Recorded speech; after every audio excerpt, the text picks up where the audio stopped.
Hamilton es el campeón del mundo de Fórmula 1 por cuarta ocasión. Se coronó en el Gran Premio de México. Tendremos la información y el color de este evento. Casi 1 millón de personas marchan en Barcelona contra la independencia de Cataluña y en apoyo a las elecciones anticipadas programadas por el gobierno español. Analizaremos el tema con el internacionalista Fausto Pretelín. Le presentaré una entrevista con el chef fundador del restaurante Quintonil, reconocido como el 6º mejor de América Latina. Hablaremos sobre la aplicación A-Fix, que busca apoyar en la búsqueda de empleo a los mexicanos repatriados de Estados Unidos. Y como cada semana, lo bueno, lo malo y lo feo, y los personajes que fueron noticia.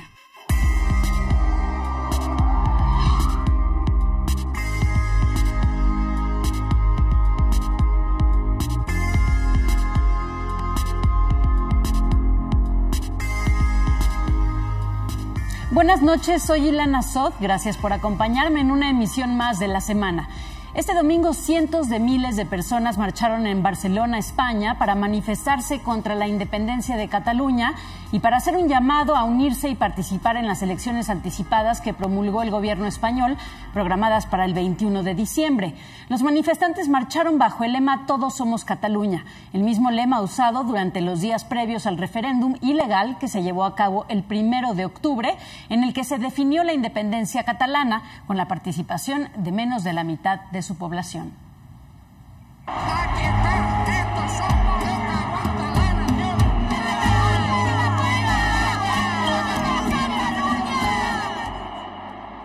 Porque quiero que Cataluña continúe en España, porque Cataluña sola no sabe salir a flote.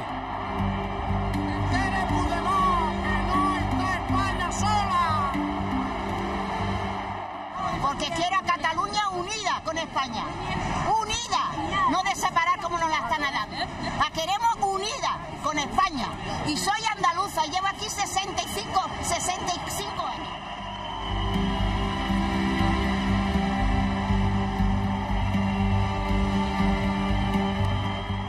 Pues porque me siento catalana y española y me parece una vergüenza todo eso que está pasando.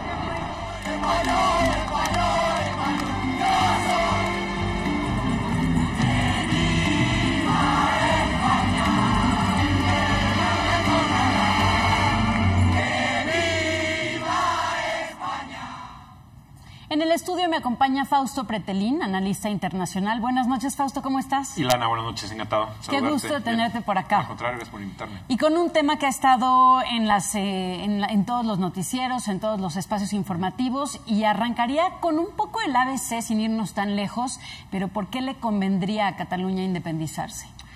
Bueno, a ver, más de que le convenga o no, que me parece que hay un consenso, ¿no?, en términos muy racionales de que no le conviene. Yo creo que hay que ver qué ha sucedido en los últimos 7 años, Ilana. Es decir, cómo es posible que de los 11-12% de la demografía catalana haya crecido a un 44-45% de los catalanes que quieren la independencia. Sí, en 7 años ha habido un avance impresionante y que de alguna forma lo que esconde es un malestar de Cataluña. Es un malestar en contra del Tribunal Constitucional, que en el 2011-2012 echó abajo un estatuto que es una especie de constitución catalana, que fue inclusive pues hecha desde 2005-2006, fue aprobada por los catalanes en referéndum, fue aprobada por el Parlamento catalán, inclusive llegó a Madrid y fue aprobada, aunque cepillada, como algún político lo dijo, un estatuto que de alguna forma pedía, si lo comparamos con el día de hoy, cosas que son tan insignificantes, que no son tan independentistas, ¿no?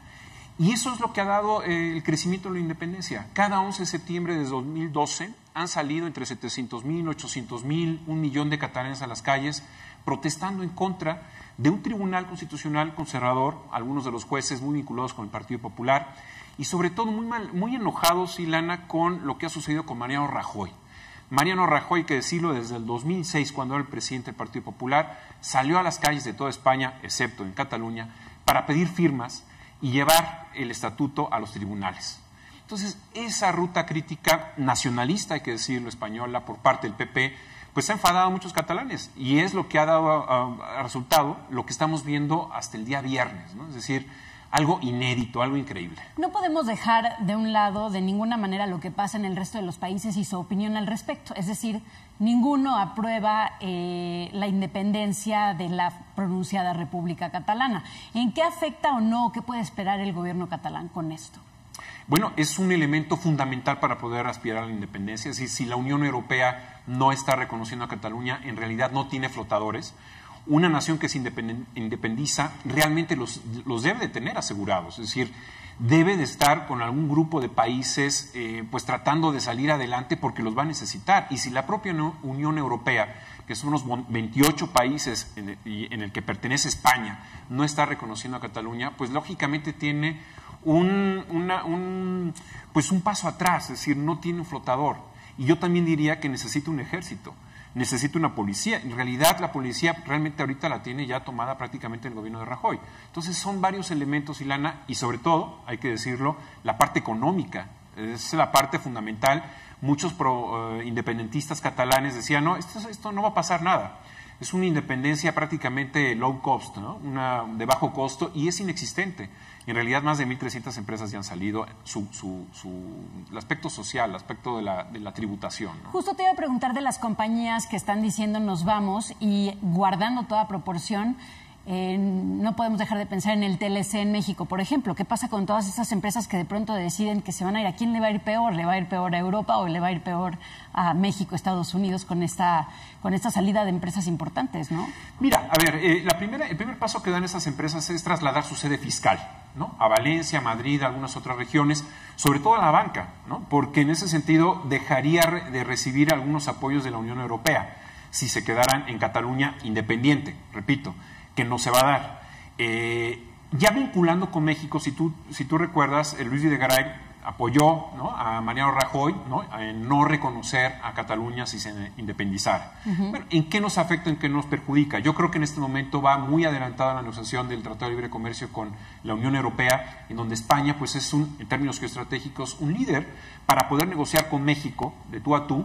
Y en ese sentido creo que el gobierno de Peña, a través de Luis Videgaray, lógicamente dice, pues estamos con Mariano Rajoy. Digo, no nos conviene pelearnos también con España, en ese sentido nos iría un poco mal con el Tratado de Libre Comercio. Entonces, yo creo que cierra filas, es muy lógico, con Mariano Rajoy, porque está convalidada esta secesión o esta independencia a través de dos leyes que son totalmente inconstitucionales, firmadas el 6 y 7 de septiembre, y de alguna manera pues también el referéndum del 1 de octubre fue anticonstitucional, ¿no? El enorme problema también está en que no es difícil irle a Rajoy o a Puigdemont porque es difícil sentir afecto por cualquiera de los dos. Hablo de la población española misma, y en ese caso pienso, por ejemplo, ¿dónde están los mediadores? ¿Han habido mediadores que sí logren que se puedan comunicar? Ha sido muy tajante Rajoy también, ¿no?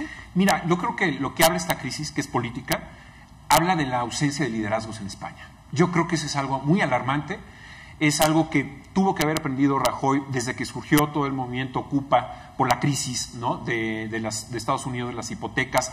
Cruza la nube del Atlántico y baja en España, y ahí surge partidos como Podemos, por ejemplo, ¿no?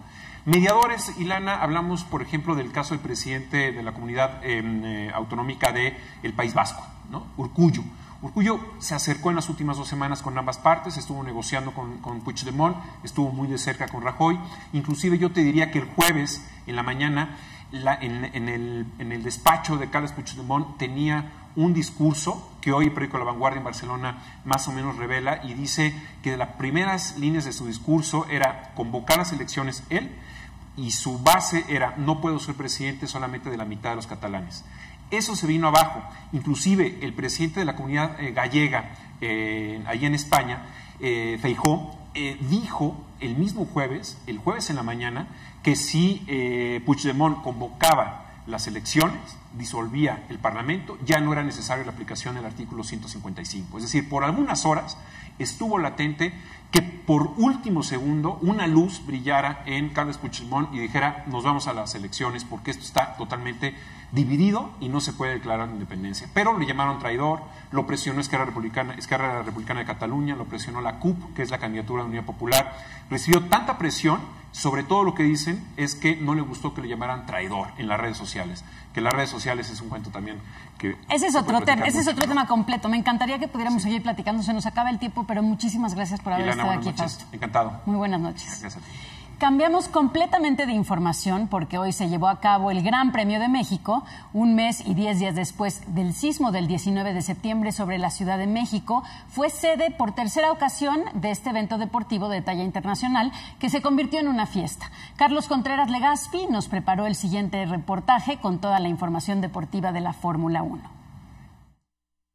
El holandés Max Verstappen del equipo Red Bull se llevó el Gran Premio de México al rebasar desde la arrancada a Sebastián Vettel, que terminó en el cuarto lugar después de un accidente que los mandó hasta los últimos lugares tanto a él como a Lewis Hamilton, que sufrió una ponchadura. A pesar de eso, el británico logró levantarse hasta el noveno lugar y con eso le bastó para convertirse en campeón del mundo y pudo festejar en México por primera vez. Este es el cuarto título de Lewis Hamilton, así que se convierte en el británico con más títulos mundiales dentro del campeonato mundial de la Fórmula 1. La verdad, lo festejó a lo grande. Además, alcanzó a Sebastián Vettel del equipo Ferrari con 4 títulos. El alemán pues ya se había coronado en años anteriores.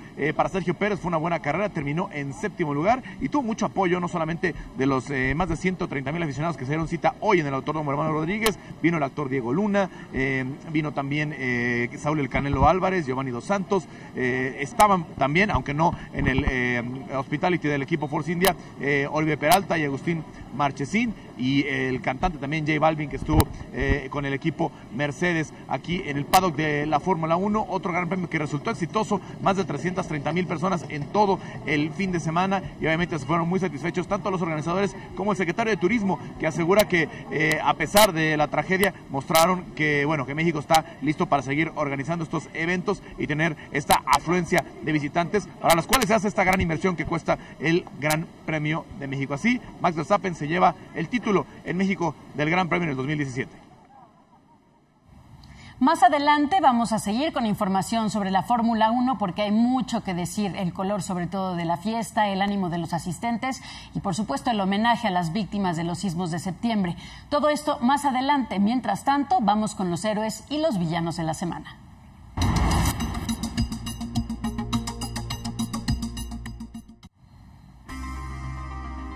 A unas semanas del escándalo sobre acoso en el mundo del cine por el caso de Harvey Weinstein, salió a relucir el caso de otro villano. El fotógrafo Terry Richardson, ícono de la fotografía y uno de los profesionales mejor pagados del mundo, es señalado por algunas modelos como el Harvey Weinstein de la moda. Ante estas acusaciones, Richardson fue vetado de revistas tan importantes como Vogue, GQ, Glamour y Vanity Fair.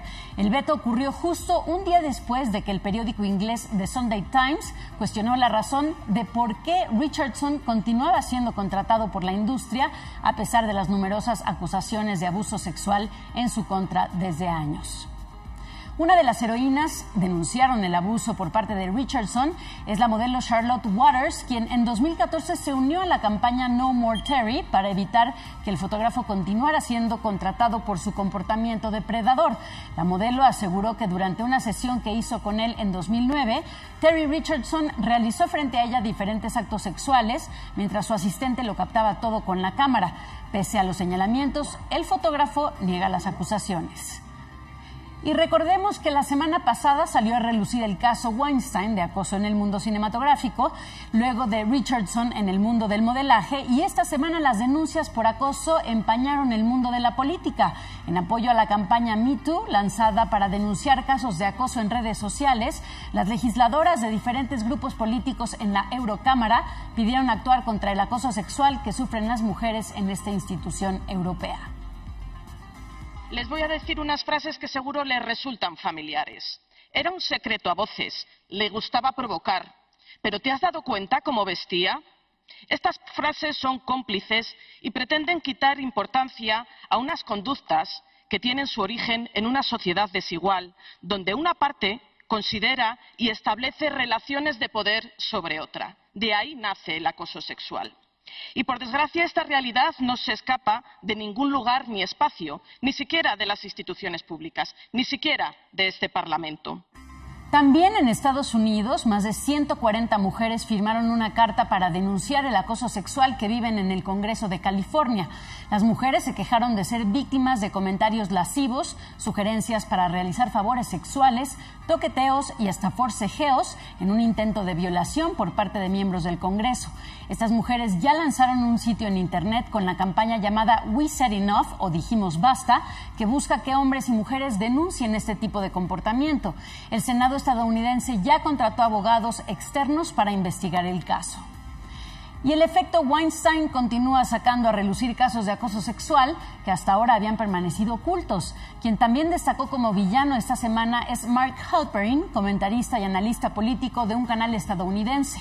7 mujeres denunciaron que el influyente periodista las acosó sexualmente mientras era director de política de ABC News. Halperin se disculpó a través de un comunicado por su comportamiento inapropiado. Sin embargo, eso no lo salvó de ser suspendido del canal MSNBC, en donde trabajaba actualmente. Y el mundo gastronómico no se salvó de las denuncias por abuso sexual. El renombrado chef John Besh, quien se convirtió en el rostro de la cocina de Nueva Orleans, después de trabajar para líderes mundiales y contar con un programa de televisión, fue señalado por varias mujeres que aseguraron que el acoso en sus restaurantes era común. 25 mujeres denunciaron que fueron presionadas para tener sexo por hombres con posiciones de poder dentro de la cadena de restaurantes de Besh. El chef negó la cultura de abuso dentro de sus establecimientos, sin embargo, se separó de su compañía y canceló sus programas de televisión.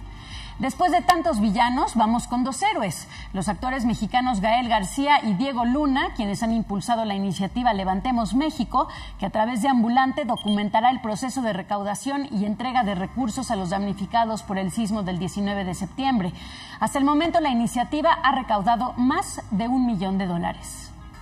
Y surge una idea muy interesante, que no es solo reconstruir, la reconstrucción de nuestro país o la construcción de nuevos modelos de vida. Necesitamos tu ayuda hoy más que nunca. Pueden visitar nuestra página en ambulante.org y ahí podrán enterarse de todo el uso que vamos a hacer de estos fondos, de los proyectos que vamos a apoyar y de todas las siguientes comunicaciones que vamos a hacer en torno a esta recolecta. Lo que sea que puedas donar va a hacer la diferencia. Levantemos México. Fuerza México.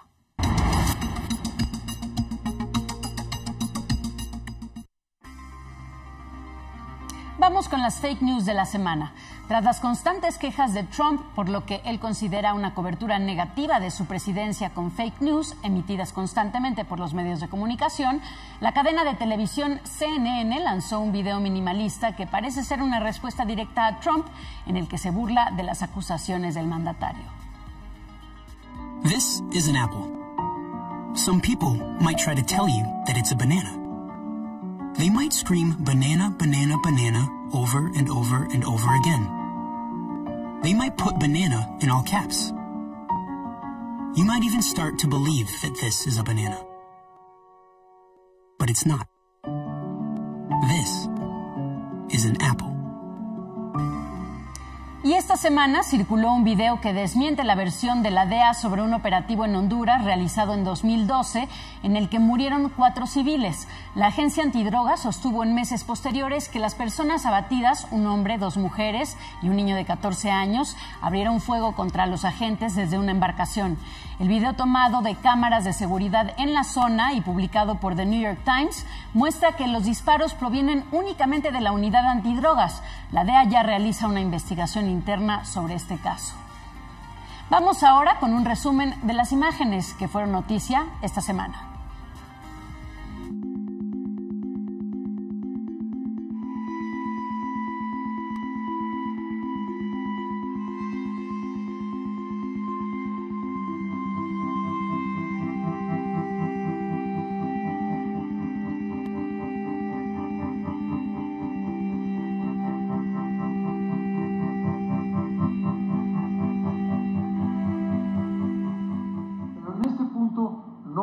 A consentir, y lo tienen que entender, la opinión pública lo sabe, ¿verdad? Es un golpe que realizaron sin cumplir las garantías constitucionales.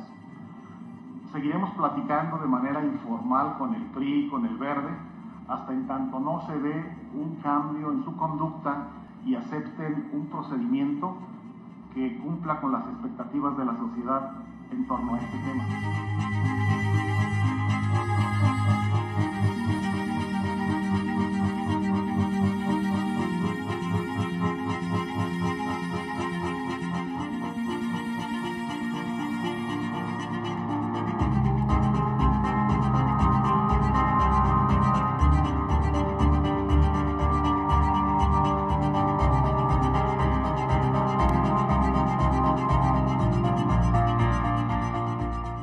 El Trabajo está siendo objeto de una persecución y de una intensa campaña de odio.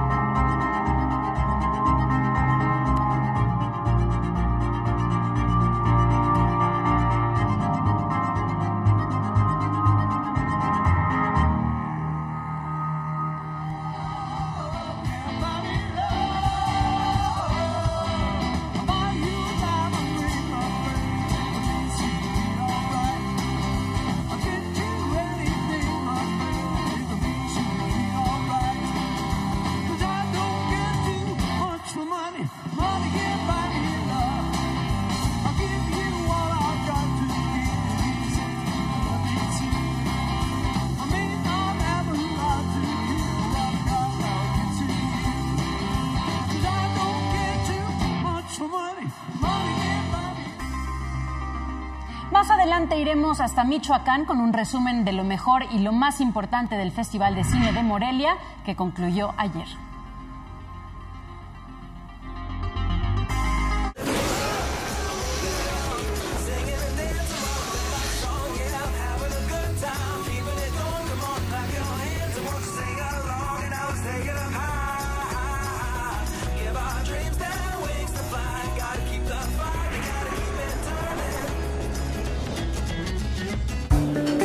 Ingenio es pagar la renta mientras espero el postre.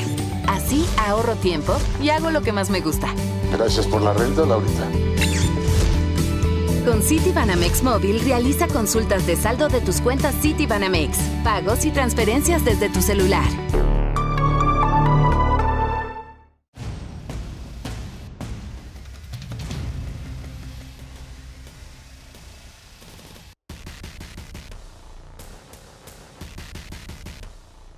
Milenio Noticias con Alejandro Domínguez, lunes a viernes, 20 horas, por Milenio Televisión.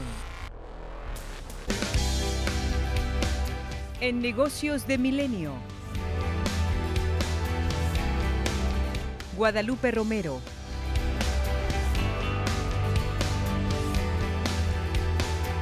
Hugo González. Javier Orozco.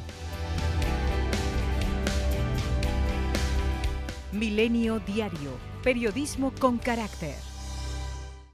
La plataforma digital que informa minuto a minuto los hechos más importantes de México y el mundo. Secciones periodísticas diseñadas para un público que toma decisiones, que abre el debate, que busca el centro de las historias, siempre formando su propia opinión. Mantente informado estés donde estés. Milenio.com. En periodismo, la plataforma digital más innovadora de México.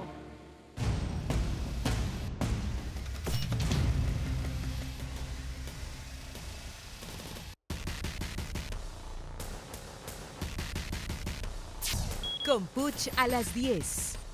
Lunes a jueves, 22 horas, por Milenio Televisión. En Hey de Milenio,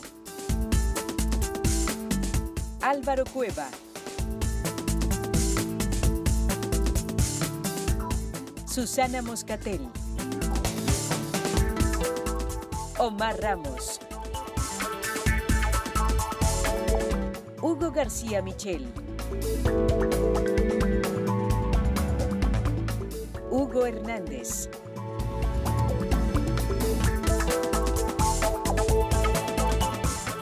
Milenio Diario, periodismo con carácter.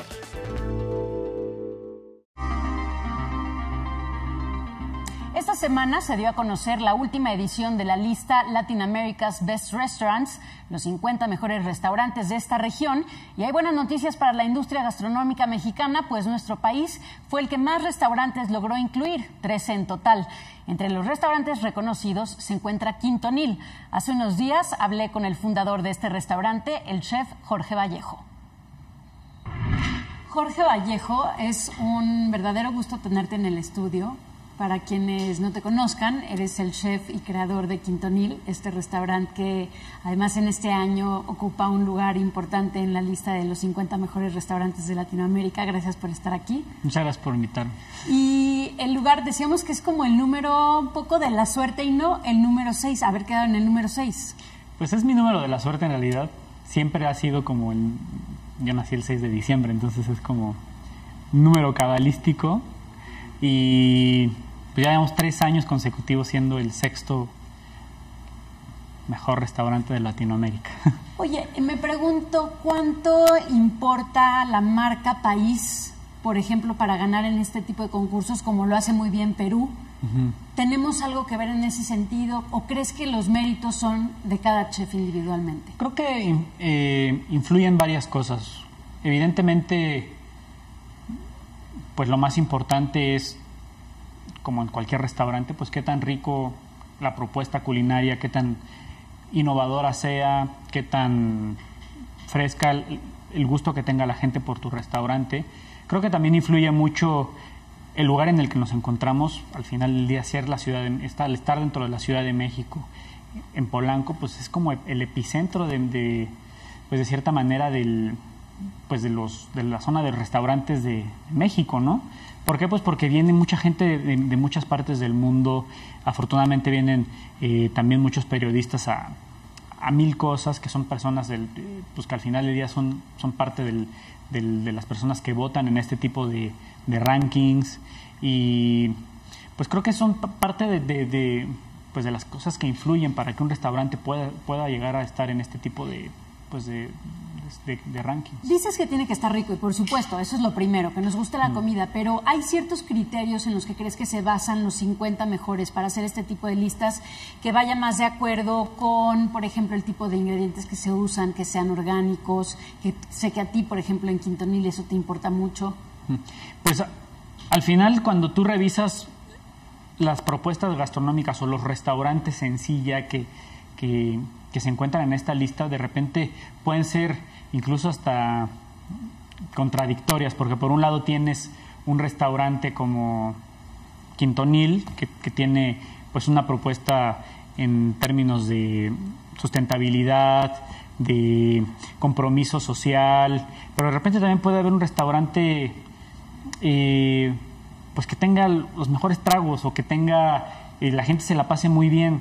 O sea, en realidad creo que vale en sí la originalidad y la propuesta que engloba más allá de la comida, ¿no? Creo que este tipo de rankings buscan una experiencia única al final del día. México no ganó el número 1 y sin embargo es el que más restaurantes tiene de Latinoamérica, digamos, que se hayan llevado alguna premiación. Hay varios restaurantes nuevos que no habían estado nunca en la lista. ¿A qué crees que se deba?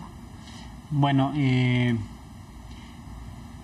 año pasado los premios se entregaron en México y evidentemente el epicentro fue en México. Todas las personas que votan, todos los chefs vinieron. Evidentemente eso pues influye, aunque también te puedo decir que pues hay cargas, ¿no? O sea, hay gente que dice, no, yo voy con los peruanos. O sea, es un juego al final del día. Tú tampoco te puedes creer que es una verdad absoluta, ¿no? Totalmente. Es simplemente subjetivo, como lo es la comida, ¿no? Hay gustos para todos y yo lo percibo de esa manera. Evidentemente agradecemos mucho el que nos tomen en cuenta, pero tampoco es algo que a mí de repente me dicte la manera en la que cocine o dicte la manera en la que yo tengo que proceder en mi restaurante para estar o no estar en estos rankings. Más bien creo que tienes que ser también consciente de tu propia individualidad, de tu propia propuesta. Al final del día es un restaurante muy personal, el Quintonil. No, y la realidad es que hay filas para entrar. Es decir, no más allá de las premiaciones, sabemos que el restaurante está lleno, ya lo platicábamos. habemos quienes queremos ir a veces y no podemos porque tenemos que hacer una reservación, así que quien quiera ir, lo vaya pensando unos 2 mesecitos antes para que pueda entrar, pero que tenga la oportunidad de probar Quintonil, porque en serio vale la pena. Exacto, bueno, es justamente al final del día por lo que nosotros, es el motor, es el incentivo que tenemos tanto mi esposa como yo para seguir adelante en el restaurante, pues con nuestro proyecto de vida que le llamamos, ¿no?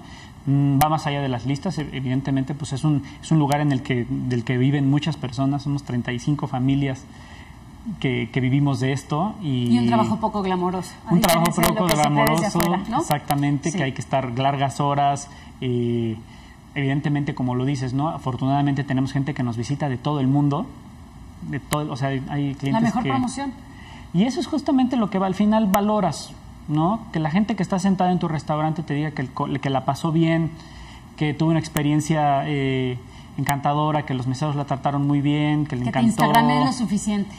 Que aparte es muy instagramable los platos de Quintonil porque además es muy bonito. Además, sí. Oye, muchas felicidades por este galardón y sobre todo muchas felicidades por tener el restaurante siempre lleno y por mantener la calidad y no negociar.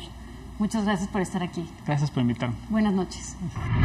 Regresamos a la Fórmula 1. Ilich Valdés nos preparó el siguiente reporte sobre el color que se vivió durante el Gran Premio de México, entre otras cosas, la movilidad y el homenaje a las víctimas de los sismos de septiembre.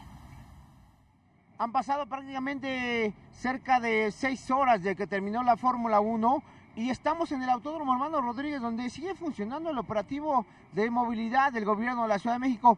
Este operativo en el cual, bueno, los autobuses han llevado a las personas a lo que son estos estacionamientos remotos que se ubican en Santa Fe, que se ubican en el Auditorio Nacional.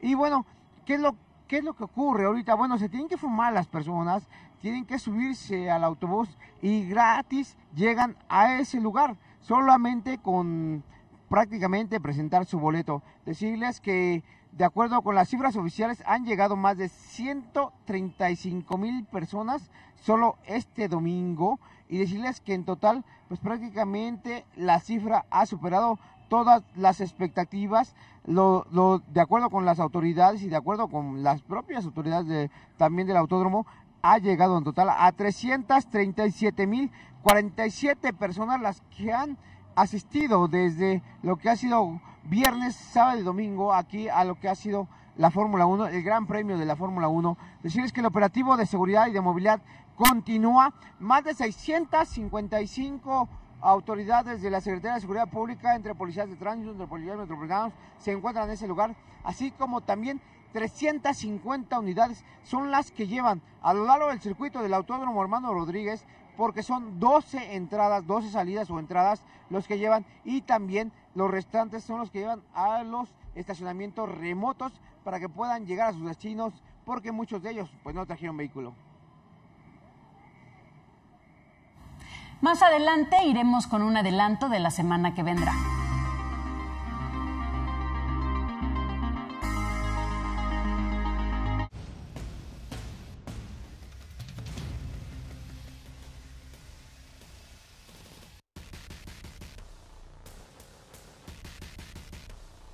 Milenio Noticias con Samuel Cuervo. Lunes a viernes, 9 horas, por Milenio Televisión.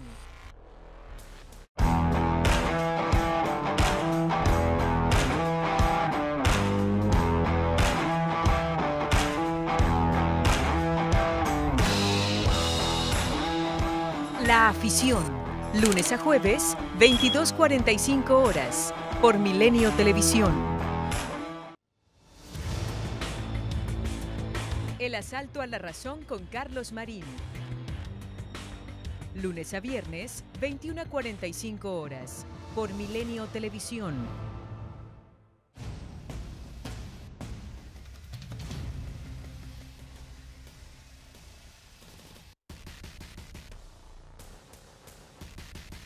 Milenio Noticias con Tania Díaz. Lunes a viernes, 13 horas, por Milenio Televisión.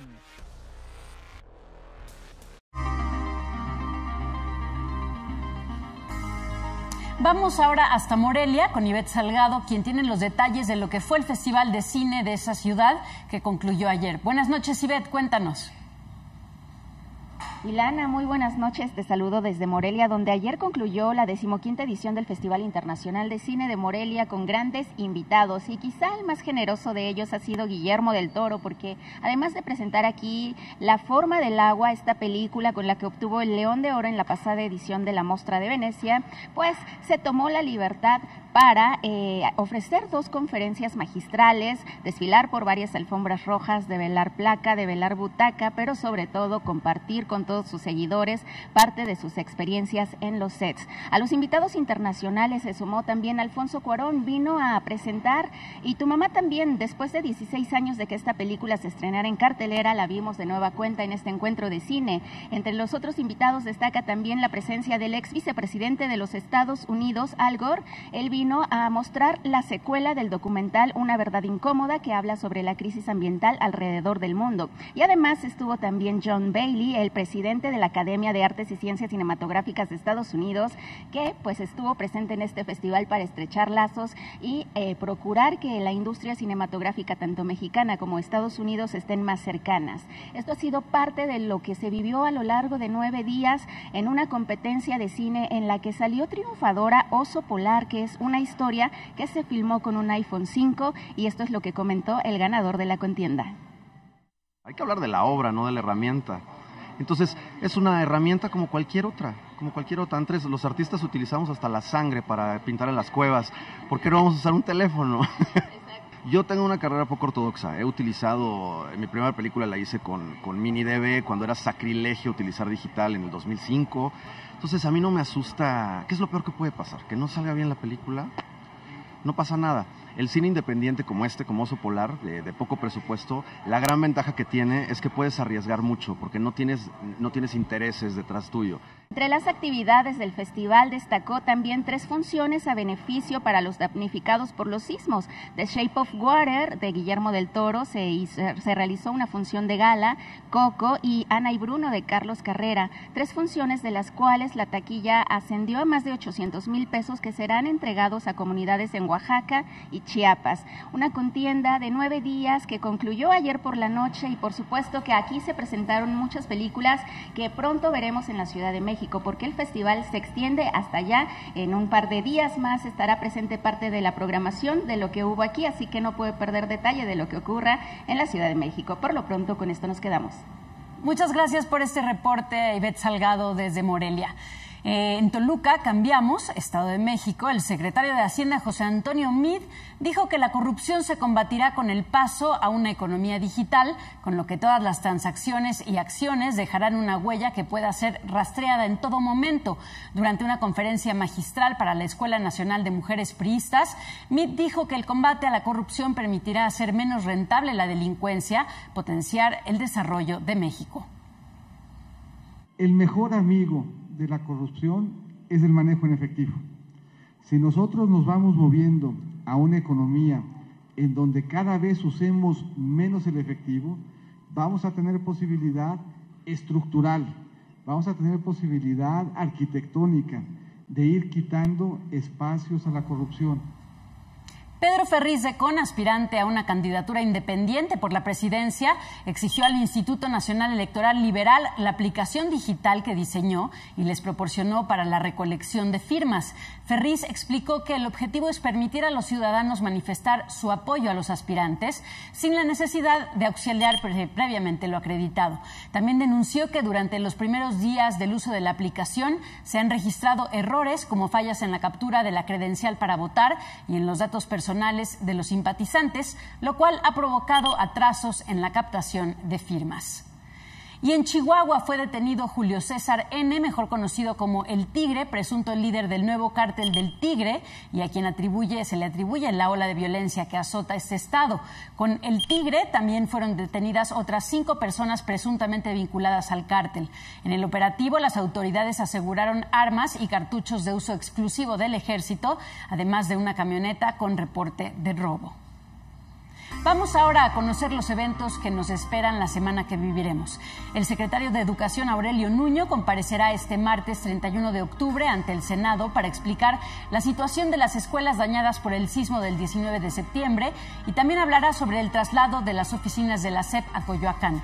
Ese mismo día, el dueto originario de Filadelfia, Marian Hill, estará en el Plaza Condesa y el concierto Amplifica en pro de la reconstrucción de México tras los sismos se va a realizar el próximo 1 de noviembre en el Palacio de los Deportes con grupos como Molotov, Café Tacuba, Mon Laferte, Kinky y Zoé. Estos grupos buscan hacer un llamado para continuar ayudando a los afectados en nuestro país y a través de diversas organizaciones sin fines de lucro. En otro tema, la ofrenda monumental del Zócalo este año será en honor a las víctimas del sismo del 19 de septiembre y estará disponible para visitarla hasta el próximo jueves 2 de noviembre. Para el 2 y el 3 de noviembre, el trío californiano Tiger Army, el grupo de Psycho Billy, pisará por segundo año consecutivo el escenario de del Plaza Condesa en la Ciudad de México. Y el 3 y 4 de noviembre, el grupo de Tennessee Kings of Leon regresa a México para tocar en el Palacio de los Deportes. El show tendrá como invitados especiales al grupo de folk rock Dose. Y dentro de los festejos del Día de Muertos, el próximo sábado 4 de noviembre se va a llevar a cabo el paseo nocturno Noche de Muertos en bicicleta en la Ciudad de México y de las 7 a las 11 de la noche sobre Avenida Paseo de la Reforma. Y para cerrar la semana de hoy, como ya es costumbre en este espacio, lo hacemos con un video de música. Esta vez se trata del estreno de Paseo Sideral de Costera, tercer sencillo de Aliados, disco con el que Costera debutó en la escena nacional. La canción fue seleccionada para musicalizar el tráiler de la película Camino a Marte, que cuenta con la participación de Tessa Ia, quien también participa en esta colaboración de Paseo Sideral. Buenas noches y muy buena semana.